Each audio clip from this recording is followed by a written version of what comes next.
Some people measure success simply by material success, how much money you have, possessions, connected to ego, to vanity, control, power. I would not measure that success because I know people who have all that and they have miserable lives. In this episode of Wisdom, Wealth, and Wellness, host Jonathan Satovsky interviews Rabbi Simon Jacobson, founder of the Meaningful Life Center, about integrating ancient Hasidic wisdom into modern life. They explore how to find purpose, balance material and spiritual success, and nurture the soul amid contemporary pressures. Simon Jacobson. I am so grateful to have such a fascinating guest. He is the founder of the Meaningful Life Center, author of Toward a Meaningful Life, based on the Rabbi's teachings, and has been exploring the intersection of ancient wisdom and modern life for decades. His work in applying Hasidic philosophy to contemporary challenges aligns beautifully with our wisdom, wealth, and wellness ideology. So, Simon, thank you for spending the time with us. We are immensely grateful. Thank you, Jonathan, for having me. It's wonderful to be here. And I'm sure we'll have a great journey together with your entire distinguished audience. So, question, let's start by setting a frame of what does a meaningful life actually mean in the times we're living? Great question. So let me use, since this is also connected to wellness, wealth, let's use a business example. There's no business, no organization, no entity that can function without a mission statement. That's the meaning and the purpose of that entity. And the same thing in a personal level. A meaningful life means a life driven by purpose, not random, not arbitrary, but there's a focus, a purpose, a higher purpose. I would even call it a spiritual purpose that permeates and infuses every detail of life from the moment you wake up to the moment you go to sleep, including your sleep, all part of that higher purpose. That's a meaningful life. Unfortunately, today, many people are lacking a compass. We may have a GPS, but a compass, a spiritual compass, a psychological compass is not necessarily given to you at home or in school. So it's needed more than ever. And when you don't have that, it's like really a ship at sea that's lost. Where are you going? What's your direction? Where do you want to reach? What are your goals? What's your greater vision? And that's the key to a meaningful life. And has your definition evolved over the 30 years been teaching these principles, or based on culture? Has there been any shift? Another great question. The truth is no, it has not changed, because just like purpose doesn't change. What has changed is two things.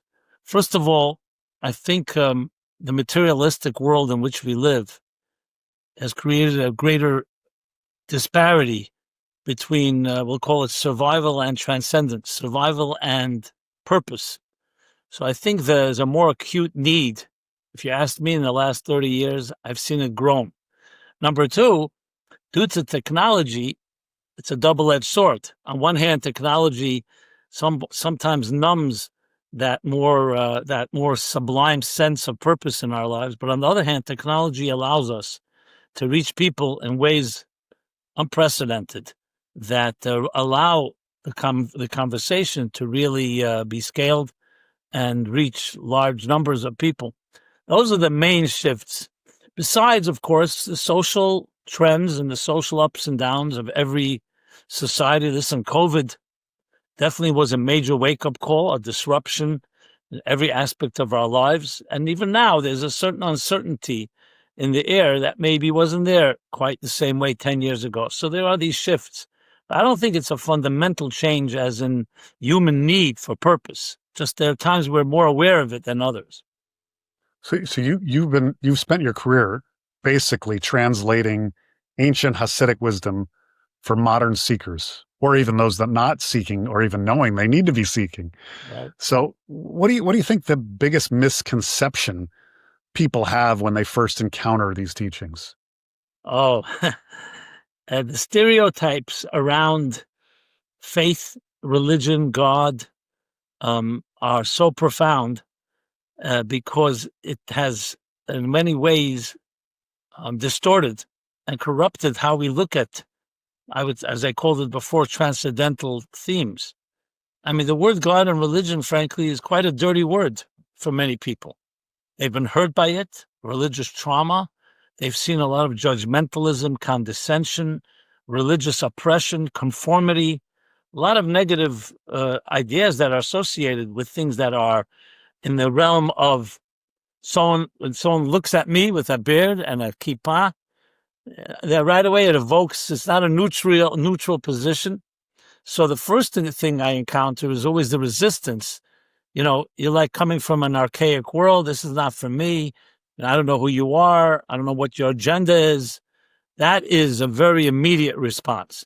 So the challenge in my case is always to try to so-called dispel these myths through a warm human conversation like we're having right now, that I'm just like you and you're just like me, and we cry the same way and we smile and we laugh and we both want healthy relationships. So to bridge that gap, I'll call it the Woody Allen syndrome of a certain cynicism and sarcasm around matters of faith and we'll call it matters of I don't like the word religion personally, but spirituality actually is a little more receptive because people like spirit.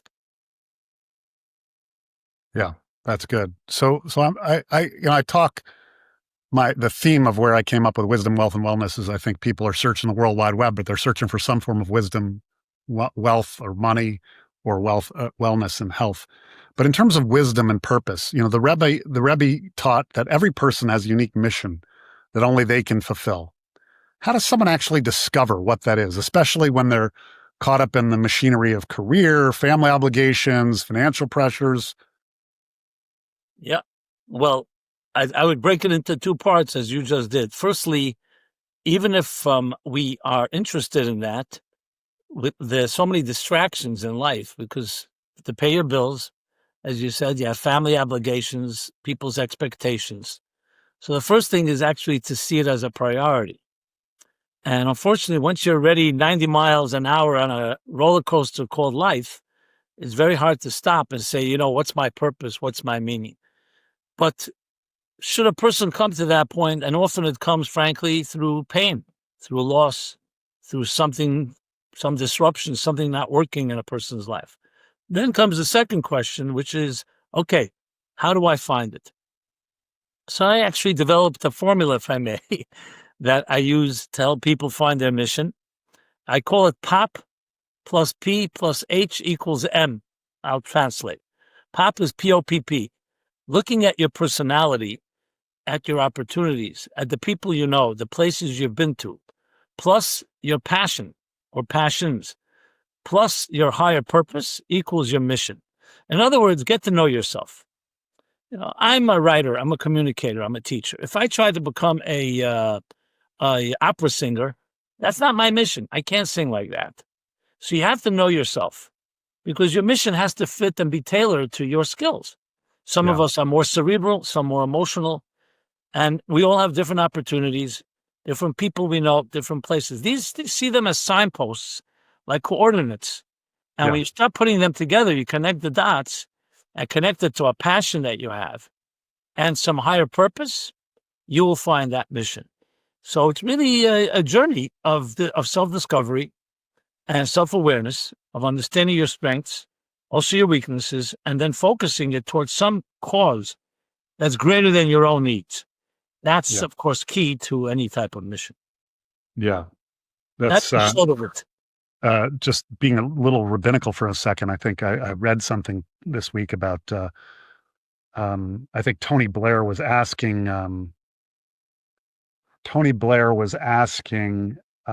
Jonathan Sachs, he was, I guess, his ongoing Rebbe, and he was asking him, why the section about the tabernacle is so much longer than creation. And it was basically that concept that you just conveyed, essentially, that you got to put the work in. You can't expect miracles on every step of the journey. Exactly. So anyway, so You often talk about the difference between a meaningful life and a successful life. Can you walk us through a real example when someone had to choose between the two in more practical terms? Absolutely. Firstly, I think meaningful life is synonymous with a successful life.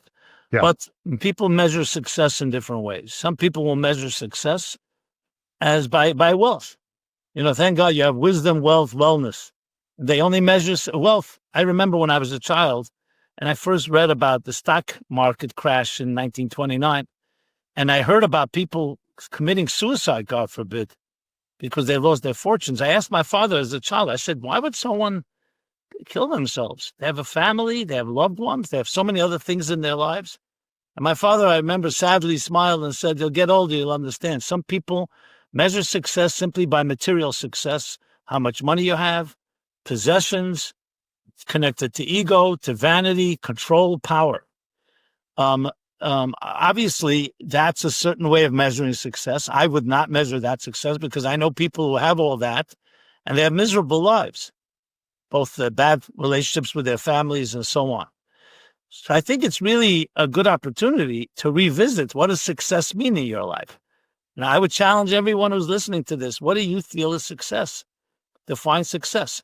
I would define success as being a combination of material and spiritual fulfillment, not just material possession, not just wealth, not even just health, wellness, but also the wisdom of how to use it, values, and of course the legacy. What type of world do you want to leave?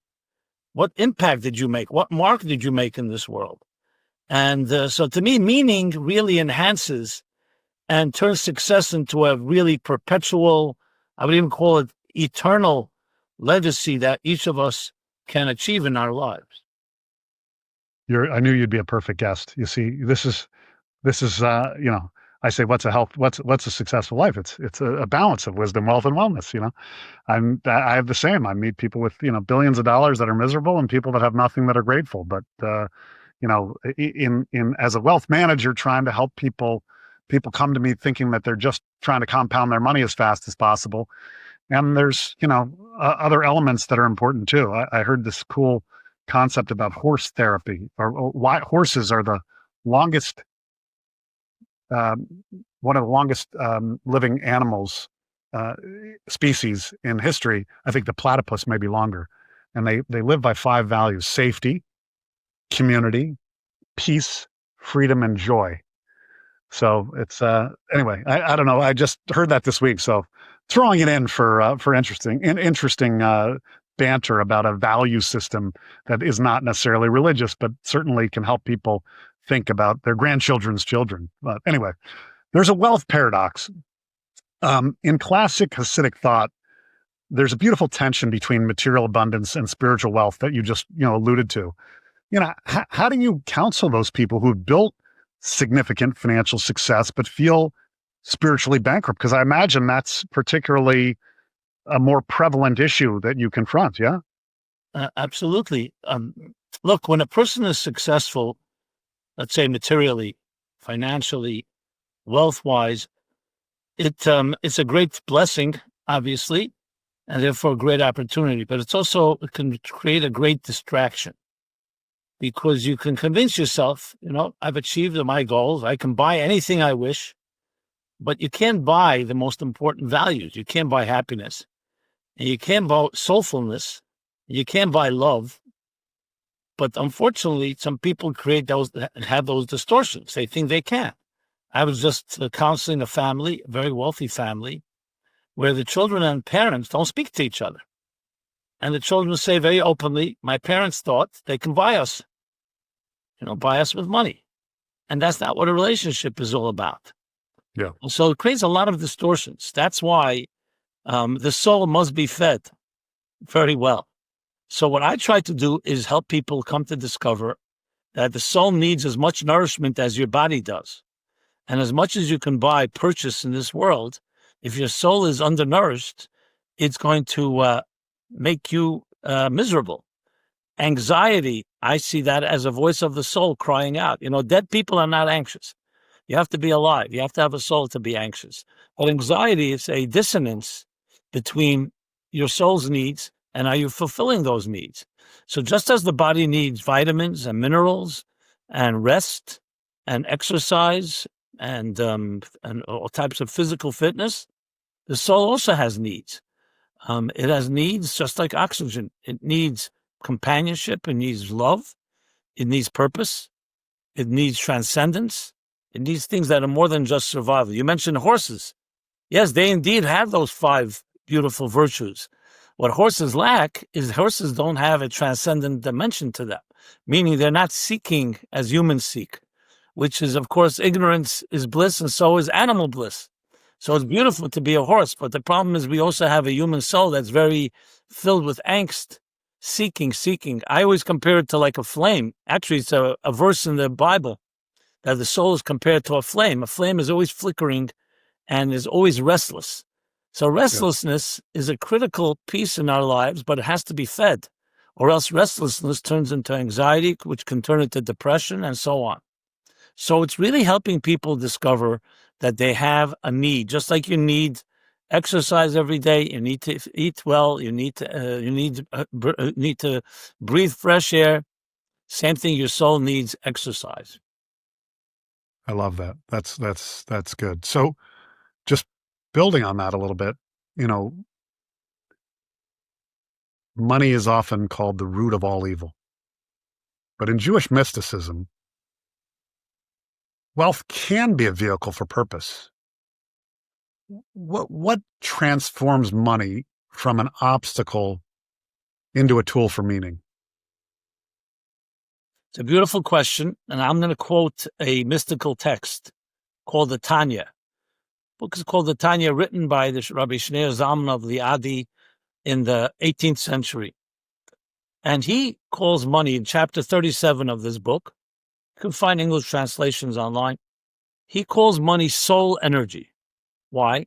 Because money personifies and captures in each one of our minds and hearts all our accomplishments, our time, our energy, our ingenuity, our contacts.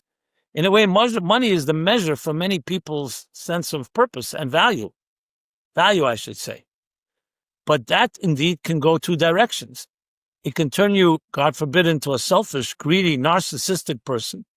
Like they say, the difference between a mirror and a pane of glass, they're both glass, but a mirror is silver that's at the back of the pane of glass.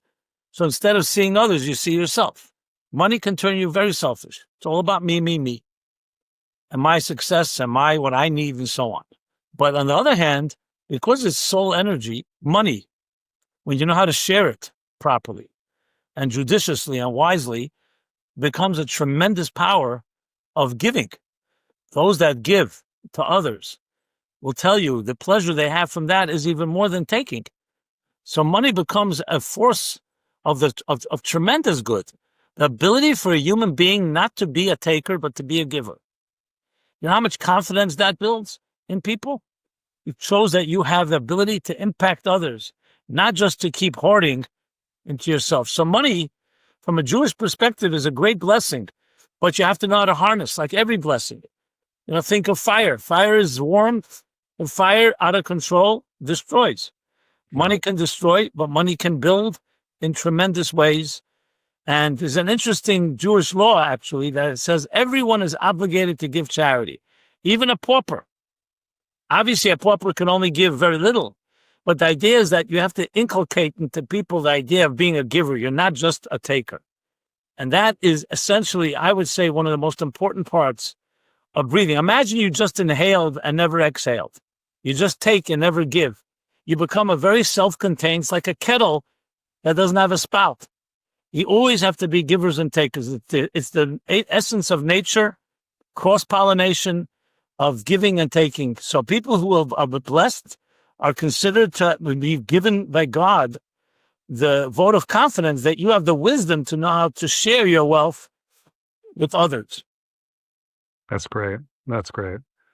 I do read Tanya every day, so I have been enjoying that spiritual dimension.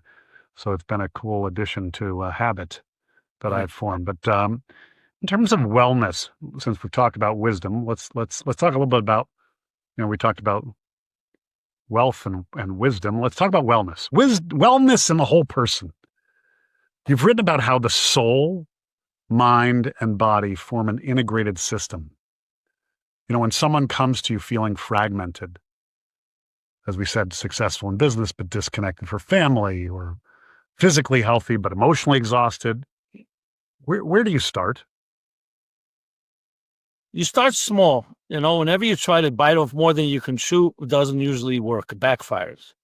So I mentioned before spiritual exercise. I suggest to people to immerse themselves daily in what I call a spiritual spa. SPA is an acronym for study, prayer, action, which is basically cognitive, emotional, and behavioral conditioning.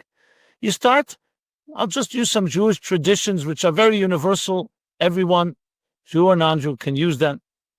Every day, designate even 5 minutes to study something that is spiritual. Study about the spirit, about your soul, about what makes you tick. That's the S. Every day, say a short prayer, a song, a poem, anything that touches your heart. There's a beautiful morning prayer or chant you can say, you can call it a type of meditation. Thank you for returning my soul to me. It's called the Moda Ani. It's an expression of gratitude, but also an expression of awareness that your soul, which is really the heartbeat of who you are, was just returned to you. You have a new, fresh day. And finally, do something in action. A little charity. It can be financial. It can be giving someone advice. It could be sending someone an inspirational, kind word. But it's something behavioral. And these are like the 3 pillars: mind, heart, behavior, that help infuse life with something that's more than just the material. It's beginning to nourish and feed the soul. So when you think about wellness is really a combination of both physical wellness, but also psychological, psychic wellness, psychological, emotional, mental health, not just the physical. People can be physically well, physically in a very good shape, but their minds and their hearts are preoccupied or consumed by demons and fears and insecurities. So these 3 things every day, even on a small level, even 5 minutes a day, can change your life. That's great. That's a great prelude to the idea of self-care. I love that spa concept. And I assume that that's a good contrast to our wellness culture, whatever people are doing. Those are things concrete and actionable. So that's fantastic. Couple hard questions for you. I've given you softballs to get you warmed up for the hard one. You counsel people, I believe, through some difficult challenges in their life: divorce, loss, business failure. When someone's world has collapsed, what's the first conversation you generally have with them? The first thing is empathy and compassion. Like I always like to say, people don't care how much you know until they know how much you care.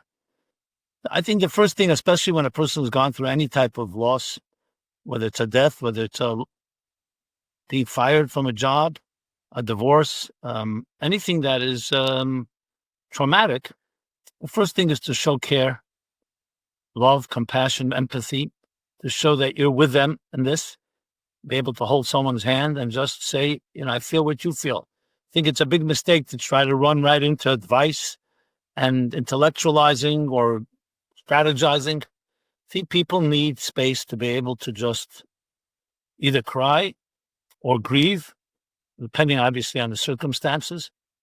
And slowly, in time, what you want to do is help channel that and harness it into something productive, because you don't want a person to become over grieving or overly depressed, and to try to show how can we take the setback and turn it into a catalyst or a springboard for growth. There's a beautiful expression in the book of Psalms. It says, Hazerim b'dima, those that sow with tears will reap with joy. So to look at tears, and tears represent here any type of negative experience, and turn them into raindrops that make things grow. And you always see healthy, successful people who have suffered will turn their suffering into some form of growth. They'll build something. It'll drive momentum into something positive. The last thing you want is to continue to grieve or to continue to be so overwhelmed that you can't really function. So to me, it's a two-step process, really. The empathy, which is always needed, and then helping people direct their energy into something positive, whether it's building something, whether it's committing to something that, let's say, a person loses a parent, continuing the legacy that the parent left, if it's that. Often it's other type of experiences. It all depends, of course, case by case. Yeah. And have you ever had someone ask you, why am I here? They're feeling like they've wasted their life on the wrong things. They've spent a lot of time down a path that they thought, there's a book my children were given in 7th grade called Excellent Sheep, where that many people, I actually heard this the other day, that 98% of kids are measured as geniuses. And by the time that they get to adulthood, only 2% of people are perceived to be geniuses. So I think that Excellent Sheep idea was that people turned their attention toward a path based on peer pressure from their parents, from their friends, from their community, from their society of what they viewed as success. And they didn't unlock their creative potential, but ended up spending their life on the wrong things. That ever cross your path? Of course. Many people, once or twice, maybe. People go to college, university, often get a degree in something they were not so interested in, but their parents were. And sometimes life circumstances, they're thrust into an area that they have no pleasure in at all. I mean, I can't tell you how many people I've met that had law degrees, were attorneys. They thought they were working on the side of justice, and then they realized how corrupt the legal system is, and many of them just left that profession. It's not an easy thing to come to, because once you've invested and once you're making income from that investment in whatever career you're doing, and then you discover it's not really for you, that can itself be a very traumatic experience. But I'm a big believer that you could always redeem things. Even if you were doing something that you ultimately could discover is not your thing, you learn things from that. You make contacts. It's always important to look at your past, even a past that may not always been great, and try to redeem in some way, harness, some way direct whatever it is that you learned into your new work, whatever it is that you're doing. But of course, most important thing is courage to be able to make those decisions. How do you make a career change in the middle of halfway through your life? And you need courage. You also need clarity. And it's not an easy one. I would always explore with someone, why are you doing this? What's the motivation? Because you also don't want to leave for the wrong reasons. You want to make sure that whatever transition you're going through is being done out of strength, not out of weakness. Not like because something happened, but because you really are very clear in your mind that this is what you should be doing next. Yeah, people come to me often and they say they want to retire. And I never thought about this when I was younger, but as I've gotten a little older, I realize they want to retire because they aren't enjoying how they're spending their time. And so whether it's career changes or retirement, I heard a good coach say one time, you should spend time on things that you get to do versus what you got to do. That's a dream. But anyway, I digress. The integration here, if you could give some advice to someone that's say in their 40s or 50s who's been successful by conventional standards but asking deeper questions, what guidance would you give them for their next chapter? Well, I go back to what we discussed earlier about mission. Yeah. You always want to look at the person's life as a whole, as an entirety. I think Kierkegaard wrote, you only understand your life backwards, but you have to live your life frontwards, meaning you don't know what's coming in your life, but you can look back and see the different coordinates, the different events that happen in your life. And I would try to help someone look at all of that and say, what have I learned from it all? You have now the wisdom of experience. You're no longer 20 years old. You've gone through life, half of life. What have you learned from it? And try to help someone get away from the minutia of the details and look at the bigger, like bird's eye view, the bigger picture. The second thing would be helping someone understand where their real strengths are. Like if you had your wish, what would you like to be doing right now? What would be your biggest passion? If you had everything else was taken care of, financially and otherwise, what would you really help people find their passion? Some people say, I love to dance. I haven't danced ever in my life, or some years, or I love to sing music or travel. And really look at all these factors and then put it together and turn it into some type of formula or some type of, if you wish, like a recipe for what you should be doing going forward. Remember, most people get trapped by the inertia of the status quo. They just get stuck. Like the known evil is easier than the unknown. So you just get stuck in the comfort zone. And comfort zone, as comfortable as they are, they're not very conducive for growth. So it's helping someone firstly discover what it is that they could and should be doing. And then, of course, comes the push. You need the coach. Sometimes you need a kick in the pants, to be very frank, to get moving. Because it's so easy to continue doing what you did yesterday.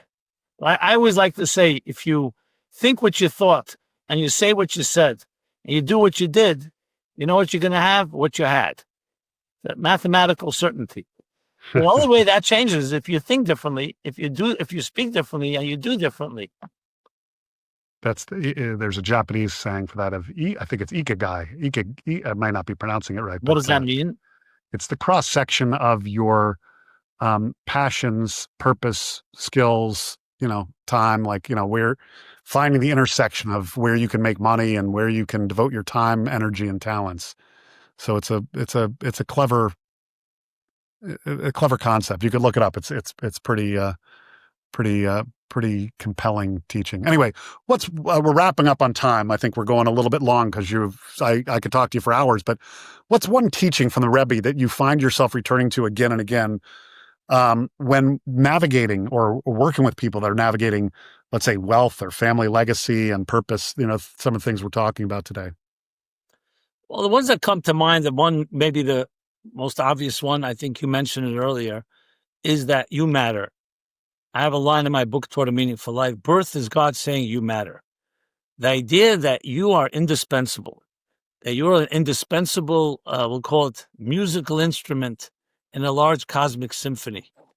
And everything you do makes a difference. It doesn't matter if there are 8 billion people on this planet. Your choices, your decisions matter, not just to you, but to everyone, is to me a tremendously empowering statement, because I think once you have that in place, it gives you that incentive. You wake up in the morning to jump out of bed. Am I going to accomplish what I was meant to accomplish today? Without that, we tend to become more complacent. Things become more optional, arbitrary. That's one that jumps out. The second one, if I may add a second, is always looking at the bigger picture. Let that inform the small picture, which means even if you have a setback in your life, something didn't work out, you're not in a good mood, don't allow that to be the end of your story. Don't let that be the end of your narrative. It's one chapter in a book, and you keep forging ahead and thinking positively. And thinking positive, I know it's a cliche today, but it actually means being able to see that there's always opportunity. There's always hope. Never allow yourself to get resigned and just surrender to circumstances, because you don't control circumstances, but you control how you navigate. That's totally in your control. That's fantastic. There's I think a common challenge that many people are confronted, which is part of the inertia issue you talk about. It's called learned helplessness. So kudos if people can develop that kind of resilience. In closing, what questions should I have asked you that I did not? And you actually asked great questions. And, every interview, every discussion is always as good as the questions. I think they were right on target. I think it's what's on people's minds and hearts. I mean, I could always start finding questions that you didn't ask, but I really think you covered the spectrum. Where can people find you if they wanted to learn more about, Toward a Meaningful Life, about the 60-day journey. There's so much that you put out in the world that's been so instrumental to people's lives. I think you have a YouTube channel. I mean, you have done some pretty amazing things. I appreciate that. Thank you. Meaningfullife.com is the central headquarters. Meaningfullife.com. The name speaks for itself. And there you can find the links to everything. Today we use AI. We have a pretty robust YouTube channel, also by the name Meaningful Life. My name's Simon Jacobson, Meaningful Life. You can today with search. And again, we have an AI agent, which really you can ask any question to, and it accesses the thousands of pages and hours of our videos that I've done over the years. That covers really the entire spectrum of life. And please take advantage of it all. Again, meaningfullife.com. Thank you. There you'll find plenty of material. Yeah. AI Simon Jacobson, thank you for coming today. It's been a real honor and a pleasure to spend the time with you, and appreciate your contribution. This is the real thing. I'm not a robot. I appreciate your contribution to my learning over the years, and sharing you with the audience that are fortunate to watch this. And feel free to subscribe to Wisdom, Wealth, and Wellness on your podcasts, Apple or Spotify or wherever you get your podcasts. And till next time, thank you. Thank you. At Satovsky Asset Management, we believe refined wealth deserves refined service. As fiduciaries, our mission is to protect and grow your wealth through disciplined advice, hyper-personal service, and multi-generational trust. Our clients stay because we don't oversell. We simply over-deliver.